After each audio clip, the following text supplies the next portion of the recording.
ನಮಸ್ಕಾರ ವೀಕ್ಷಕರೇ, ಧ್ವನಿ ಸಂಜೆ ವಾಹಿನಿಗೆ ಸ್ವಾಗತ.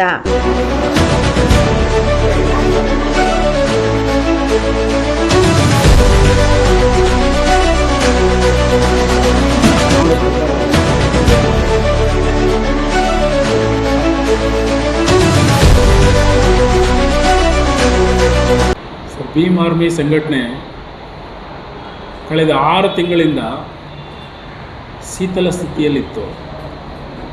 ಯಾಕೆ ಅಂತ ಹೇಳಿದ್ರೆ, ಭೀಮ್ ಆರ್ಮಿ ಸಂಘಟನೆ ಇಲ್ಲಿ ರಾಜ್ಯಾಧ್ಯಕ್ಷರ ಆಯ್ಕೆ ಪೆಂಡಿಂಗ್ ಇತ್ತು. ಆದರೆ ನಾವು ಬಾಬಾ ಸಾಹೇಬರ ಅಂಬೇಡ್ಕರ್ ಅನುಯಾಯಿಗಳಾಗಿ ಇಲ್ಲಿ ಒಂದು ಸೈದ್ಧಾಂತಿಕವಾಗಿ ಒಂದು ಸಂವಿಧಾನಿಕವಾಗಿ ಹೋರಾಟ ಆಗಬೇಕು, ಸಂವಿಧಾನಿಕವಾಗಿ ಎಲ್ಲರಿಗೂ ಒಂದು ಹಕ್ಕು ಸಿಗಬೇಕಂತ ನಾವು ಹೋರಾಟ ಮಾಡೋರು. ನಮ್ಮ ಸಂಘಟನೆಯಲ್ಲಿ ಏನಾಯಿತು ಅಂತ ಹೇಳಿದ್ರೆ, ರಾಜ್ಯಾಧ್ಯಕ್ಷರ ಆಯ್ಕೆ ಮಾಡಬೇಕಾದ ರಾಷ್ಟ್ರ ಕಮಿಟಿಯವರು ಡಿಸ್ಟಿಕ್ ಕರ್ನಾಟಕ ಬಂದು ಜಿಲ್ಲಾಧ್ಯಕ್ಷರುಗಳ ಅಭಿಪ್ರಾಯ ತಗೊಂಡು ಒಬ್ಬ ರಾಜ್ಯಾಧ್ಯಕ್ಷರ ನೇಮಕಾತಿ ಮಾಡುವ ಒಂದು ಎಲ್ಲರದ್ದು ಇದು ಸಾಮಾನ್ಯವಾದ ಪ್ರಕ್ರಿಯೆ ಮತ್ತು ಸಾಂವಿಧಾನಿಕವಾದ ಡೆಮೊಕ್ರೆಟಿಕ್ ವೇ ಅಂತಾರೆ ಅದಕ್ಕೆ. ಆದರೆ ನಾವು ಇಲ್ಲಿ ಅದನ್ನು ಅನುಭವಿಸಲೇ ಇಲ್ಲ. ಅದನ್ನೇನಾಗಿದೆ ಅಂತ ಹೇಳಿದರೆ, ಇಲ್ಲಿ ರಾಷ್ಟ್ರೀಯ ಅಧ್ಯಕ್ಷರು ಎಲ್ಲೋ ಕೂತ್ಕೊಂಡು ಯಾರನ್ನೋ ನೇಮಕ ಮಾಡಿಬಿಡೋದು, ಎಲ್ಲರದ್ದು ಅಭಿಪ್ರಾಯಗಳು ಪಡ್ಕೊಂಡು ಮಾಡಬೇಕಾಗಿತ್ತು. ಚಂದ್ರಶೇಖರ್ ಆಜಾದ್ ರಾವಣ್ ಟೀಮು, ಭೀಮ್ ಆರ್ಮಿ ಚಂದ್ರಶೇಖರ್ ಆಜಾದ್ ರಾವಣ್ ಅವರ ಟೀಮು, ಅದರದ್ದು ಅಧ್ಯಕ್ಷರು ವಿನಯ್ ರತನ್ ಸಿಂಗ್ ಅವರು ಕೂತ್ಕೊಂಡು ಒಟ್ಟಿಗೆ ಎಲ್ಲರನ್ನ ಜಿಲ್ಲಾಧ್ಯಕ್ಷರ ಅಭಿಪ್ರಾಯ ಪಡೆದುಕೊಂಡು ಒಬ್ಬ ರಾಜ್ಯಾಧ್ಯಕ್ಷರ ನೇಮಕ ಮಾಡಬೇಕಾಗಿತ್ತು. ಆದರೆ ಅದು ಹಾಗಾಗಲಿಲ್ಲ. ಇಲ್ಲಿ ಯಾರೋ ಒಬ್ಬ ಬ್ರೋಕರ್ ಇರ್ತಾನೆ, ಯಾರೋ ಏನೋ ಒಂದು ಕಾಣಿಕೆ ಕೊಡ್ತಾರೆ, ಕಪ್ಪ ಕಾಣಿಕೆ, ಆ ಕಾಣಿಕೆ ತಗೊಂಡು ಅವ್ರಿಗೆ ಬೇಕಾದವ್ರನ್ನ ನೇಮಕ ಮಾಡೋದು.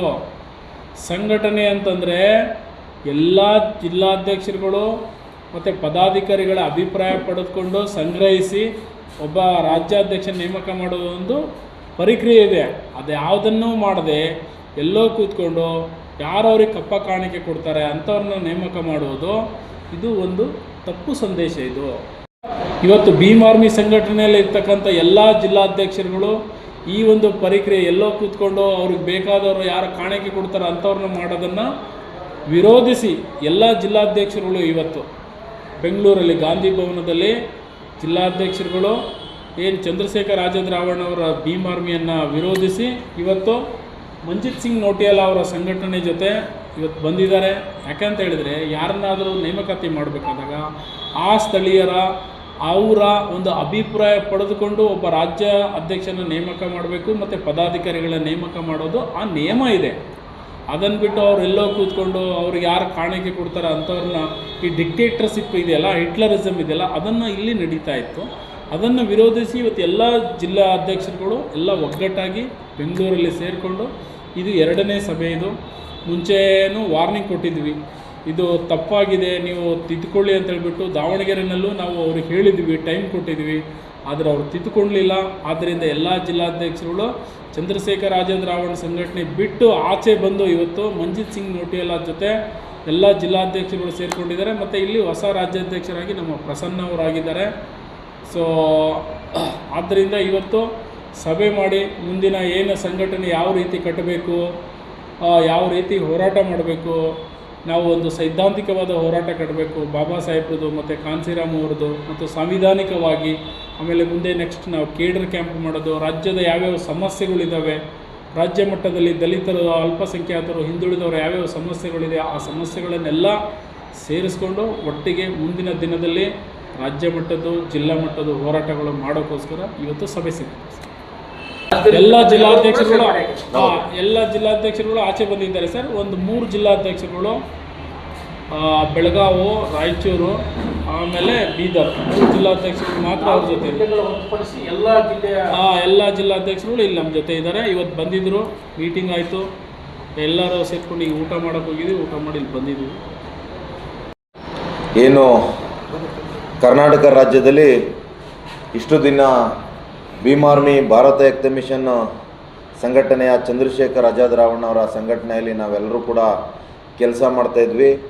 ಅಲ್ಲೇನು ಒಂದು ರಾಜ್ಯಾಧ್ಯಕ್ಷರ ಆಯ್ಕೆಯಲ್ಲಿ ನಡೆದಂಥ ಡಿಕ್ಟೇಟರ್ಶಿಪ್ ಸರ್ವಾಧಿಕಾರಿ ಧೋರಣೆಯನ್ನು ಖಂಡಿಸಿ ನಮ್ಮ ಯಾರ ವಿಶ್ವಾಸವನ್ನು ತೆಗೆದುಕೊಳ್ಳದೆ ಯಾರ ಅಭಿಪ್ರಾಯವನ್ನು ಪಡೆದುಕೊಳ್ಳದೆ ಏಕ ವ್ಯಕ್ತಿಯನ್ನು ನೇಮಕ ಮಾಡ್ತಾರೆ. ಆ ವ್ಯಕ್ತಿ ಈ ಹಿಂದೆ ಕೆಲಸ ಮಾಡ್ತಕ್ಕಂಥ ರಾಜ್ಯ ಪದಾಧಿಕಾರಿಗಳಾಗಲಿ ಜಿಲ್ಲಾ ಅಧ್ಯಕ್ಷರುಗಳನ್ನಾಗಲಿ ಯಾರನ್ನೂ ಕೂಡ ಕರೆಯದೇ ಸಭೆ ಮಾಡ್ದೇ ಅವರು ಏಕಾಏಕಿಯಾಗಿ ಒಂದು ಕರ್ನಾಟಕ ರಾಜ್ಯದ ಟೂರ್ ಪ್ರೋಗ್ರಾಮ್ ಮಾಡ್ತೀವಿ ಅಂತೇಳಿ ಮಾಡಿಕೊಂಡು ಅಲ್ಲಿರ್ತಕ್ಕಂಥ ಎಲ್ಲ ಜಿಲ್ಲಾಧ್ಯಕ್ಷರುಗಳ್ನ ಹಳೊಬ್ಬರನ್ನ ಬದಲಾಯಿಸ್ಕೊಂಡು ಬರ್ತಾರೆ.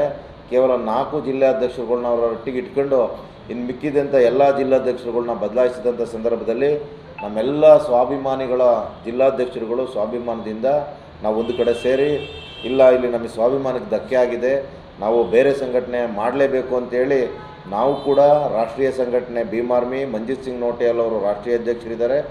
ಅವರ ಕಾರ್ಯವೈಖರಿಯನ್ನು ನೋಡಿ ಅವರು ಕೂಡ ಬೇರೆ ಬೇರೆ ರಾಜ್ಯದ ಎಲ್ಲ ಭಾಗಗಳಲ್ಲೂ ಕೂಡ ಭೀಮ್ ಆರ್ಮಿ ಜೈ ಭೀಮ್ ಸಂಘಟನೆಯನ್ನು ಹೋರಾಟವನ್ನು ಮುನ್ನಡೆಸ್ಕೊಂಡು ಬಂದಿದ್ದಾರೆ. ಹಾಗಾಗಿ ಇದರಲ್ಲಿ ಹೋದರೆ ನಮ್ಮ ಕರ್ನಾಟಕದಲ್ಲೂ ಕೂಡ ನಾವು ನೊಂದವರ ಧ್ವನಿಯಾಗಿ ಬಹುಜನ ಸಿದ್ಧಾಂತದಡಿ ಏನು ಸಂಘಟನೆ ಕಟ್ಟಿದ್ದಾರೆ ಇದರಿಂದ ನಾವು ನೊಂದವರ ಧ್ವನಿಯಾಗಿ ಹೋರಾಟಗಳನ್ನ ಮಾಡ್ಬೋದು ಅಂತೇಳಿ ಇವತ್ತು ನಾವು ಆ ಸಂಘಟನೆನ ಕರ್ನಾಟಕ ರಾಜ್ಯಕ್ಕೆ ತೆಗೆದುಕೊಂಡು ಬಂದು ನಾವಿವತ್ತು ಬೆಂಗಳೂರಿನ ಗಾಂಧಿ ಭವನದಲ್ಲಿ 2ನೇ ಸಭೆ ಮಾಡಿದ್ದೀವಿ.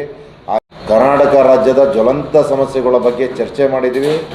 ಏನು ಮೊನ್ನೆ ರಾಯಚೂರಿನ ಸಿರ್ವಾರ ತಾಲೂಕಿನಲ್ಲಿ ಅಶ್ವಿನಿ ಎಂಬ ದಲಿತ ಬಾಲಕಿಯ ಬಯಲು ಬಹಿರ್ದೇಶಕ್ಕೆ ತೆರೆದಂಥ ಸಂದರ್ಭದಲ್ಲಿ ಆಕೆಯ ಮೇಲೆ ಏನು ರೇಪ್ ಮಾಡಿ ಆಕೆಯನ್ನು ಅಮಾನುಷವಾಗಿ ಬಾವಿಯಲ್ಲಿ ಹಾಕಿ ಸಾಯಿಸಿದ್ರು.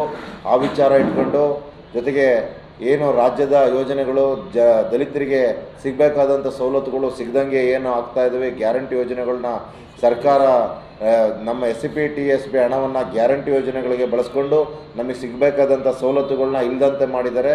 ಜೊತೆಗೆ ಇನ್ನೂ ಹಲವಾರು ಜ್ವಲಂತ ಸಮಸ್ಯೆಗಳನ್ನ ಇಟ್ಕೊಂಡು ನಾವು ಮುಂದಿನ ದಿನಗಳಲ್ಲಿ ಹೋರಾಟ ಮಾಡಬೇಕು ಅಂತೇಳಿ ಈ ದಿನ ನಾವೆಲ್ಲರೂ ಸಭೆ ಸೇರಿ ತೀರ್ಮಾನ ಮಾಡಿದ್ವಿ. ಮತ್ತು ಮುಂದಿನ ದಿನಗಳಲ್ಲಿ ಯಾವ್ಯಾವ ಜಿಲ್ಲೆಯ ನಮ್ಮ ಜಿಲ್ಲಾಧ್ಯಕ್ಷರುಗಳು ಇದ್ದಾರೆ ಅಲ್ಲಿಗೆ ಹೋಗಿ ಎಲ್ಲ ತಾಲೂಕು ಪದಾಧಿಕಾರಿಗಳನ್ನ ಭೇಟಿ ಮಾಡಿ ಇನ್ನೊಂದು ತಿಂಗಳಲ್ಲಿ ನಮ್ಮ ರಾಷ್ಟ್ರೀಯ ಅಧ್ಯಕ್ಷರಾದಂಥ ಮಂಜಿತ್ ಸಿಂಗ್ ನೋಟಿಯಾಲ್ ಅವ್ರನ್ನ ಕರೆಸಿ ಬೆಂಗಳೂರಿನಲ್ಲಿ ಒಂದು ಬೃಹತ್ ಮಟ್ಟದ ಸಮಾವೇಶ ಮಾಡಲಿಕ್ಕೂ ಕೂಡ ನಾವು ಈ ದಿನ ಚಿಂತನೆ ನಡೆಸಿದ್ದೇವೆ.